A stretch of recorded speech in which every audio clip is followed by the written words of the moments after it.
While the Messenger ﷺ was making tawaf of the Baytullah, Sayyidina Abdullah bin Amr radiallahu anhu narrates, and he says that Nabi ﷺ looked at the Kaaba and he said, "Ma atyabaki wa atyaba rihaki wa ma a'zamaki wa ma a'zamaki indallah."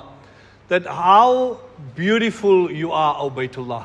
What a beautiful atmosphere around you. How great you are. What a high position you have. But then he said, "Walladhi nafsi biyadi." I take an oath on that being in whose hands my life is, the sanctity of a mu'min is far greater than your position. The sanctity of a Muslim is far greater than the position of the Kaaba in the sight of Allah. Man is the pinnacle of Allah's creation. لَقَدْ خَلَقْنَا الْإِنسَانَ فِي أَحْسَنِ تَقْوِيمٍ. Allah says we created man in the best form and the best mold. Now from this we gauge, harming a mu'min is such a grave error that it is worse than breaking down the Kaaba. And benefiting a mu'min is also a huge matter, a great thing. It is amongst the greatest forms of ibadah. Inna min afdal al-ibadah idkhal al-surur fi qalb al-mu'min. To be a means of happiness for a mu'min.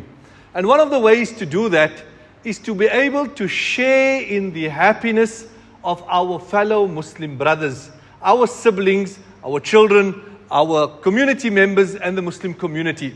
Sometimes our jealousy for one another deprives us from being able to be happy for someone else, the achievements of that person's child, the progress that that person has made financially, or whatever in terms of the gains that that person has attained in this world. When we look at the Sahaba radiallahu anhum, Sayyidina Ka'b bin Malik and two other Sahaba radiallahu ta'ala anhum did not take part in the expedition of Tabuk. As a result of that, Nabi sallallahu alaihi wasallam established a boycott against them.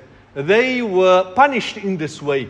For 50 days, Nabi sallallahu alaihi wasallam never spoke to them, and he also instructed the Sahaba radiallahu anhu not to speak to them. Sayyidina Ka'b would go around in the marketplace and he would greet people, but nobody would respond to them. He would come in the masjid and perform salah, and he would look with the corner of his eye to see if Nabi sallallahu alaihi wasallam was looking at him, and Nabi sallallahu alaihi wasallam would not look at him. This was the way in which Nabi sallallahu alaihi wasallam dealt with him on the instruction of Allah subhanahu wa ta'ala.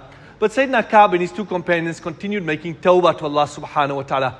And on the 50th day since the boycott was established, it was on that day after the Fajr Salah was performed in Masjid Nabawi, where the companions who were present and Sayyidina Ka'b was not present. It was after that where Allah Rabbul Izzah had revealed verses indicating that the tawbah of Sayyidina Ka'b and his two companions had been accepted. Now look at how the Sahaba respond. The Sahaba are present in the masjid. One Sahabi goes running out of the masjid and he heads towards a hill, and his only objective is to announce and say, "Oh Ka'b, glad tidings, your tawbah has been accepted."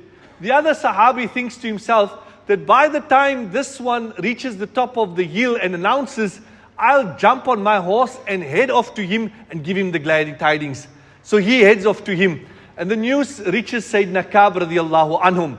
And when the news reaches him, while he's in his home, he had just performed the salah, he goes into sajda and he makes sajda to shukr to Allah subhanahu wa ta'ala. And then he says, as I was heading to the masjid, I met my companions on the way, and each one was greeting me and congratulating me on the acceptance of my tawbah. Each one of them were happy for me till I came into the masjid and I greeted Nabi sallallahu alaihi wasallam, and Nabi sallallahu alaihi wasallam stood up to greet me and he said, "Abshir bi khayri yawmin."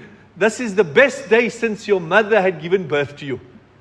And he says that I remember each one who greeted me on that day, and I always felt good about that, and I felt indebted to them.